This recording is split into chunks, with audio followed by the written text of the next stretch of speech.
Step 7, distributing the book. Now, as I said, this is very, very important. 3 options of distribution. One is self-distribution. Now, when I say options, some are applicable for some people, some aren't. Self-distribution is normally the dream book, but I'm not going to stand here today and say to you it's an option. It's not. If you are writing a book, self-distribution is a must. And when I say self-distribution, I don't mean you go knock on the bookstores and say, would you like to stock my book? That doesn't generally work very well. It can do, but the time involved versus the financial return you will get from that is not worth it. With self-distribution, I mean getting the word out there. Really, I should be saying self-marketing, letting people know about your book. What you want is a book that is going to make an impact, and it won't make an impact if you don't tell people it's there. Now, when I say tell people, I mean tell everyone, and we'll come to that in a later slide, but I don't just mean tell your family and friends, I mean tell everyone. Second thing is online distribution. Now, as you've heard me mention before, definitely the passive income book.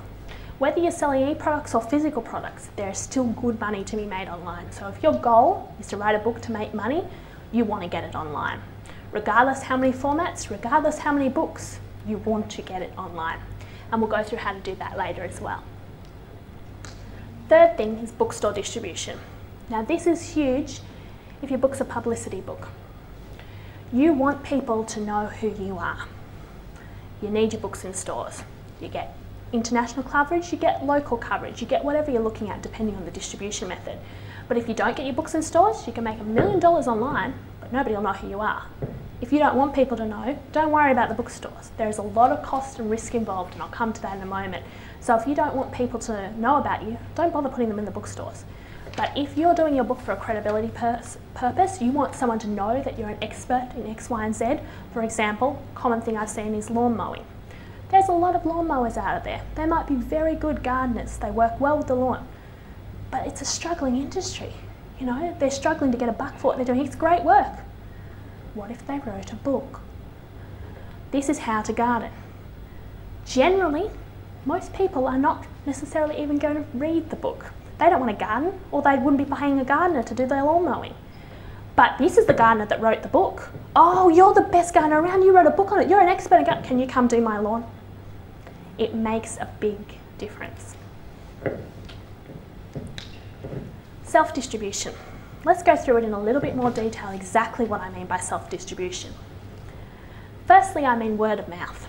Now, word of mouth is a referral basis. You want people to know what you're doing. And to do that, you want to tell everyone. Now, I mean everyone. Yeah, tell your family and friends, but tell everyone. If you're walking down the street and you bump into someone and for whatever reason you start a conversation, find some way to fit it in, because you don't know who they know. They may not be remotely interested in what your book's on, but they might be very well connected to someone who is. You're going through the checkout and the checkout assistant asks you, how was your day? Don't say good. Say, great, I just finished a chapter in my book. Oh, you're writing a book, are you? They might be 15, 16. They might have no interest in your book, but they might know someone who does. Word of mouth. Get what you're doing out there. Very, very valuable. Second area is speaking from stage. Now, I don't mean you have to necessarily be on a stage, but I mean speaking in front of a group of people. Very valuable.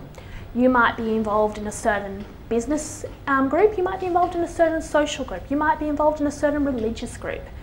There might be an opportunity to talk to these people about what you're doing. It might have nothing to do with your book. But if you're involved in any of these organisations, you've got some connection to what the organisation's doing. The chances are you've got some interest in what the organisation's doing, and the chances are your book is probably somewhat linked to what similar-minded people in this organisation are interested in. It might have nothing to do with your actual subject matter, might have nothing to do with what the group meets on, but it might be a group that's meeting because they're creative thinkers and they want to think outside the square. Your book might be outside the square, might be just what they're looking for. And if they're not, if you speak to them, once again, word of mouth, they go out and tell people who do. So you want to look for speaking opportunities everywhere you can, even if you're not the world's best speaker. You want to get up there, share something with people and let them know that you've got a book that could help them more in this area. Third thing is book signings. Huge. You want to get your book out there?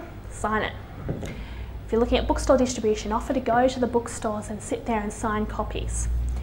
If you're taking your book anywhere to show anyone, family, friends, someone says, oh, that's fantastic, can I grab a copy? Sign it. That signed copy will see a lot more faces than the unsigned copy. And once again, when people hear about your book, it will distribute it. Self-distribution, huge.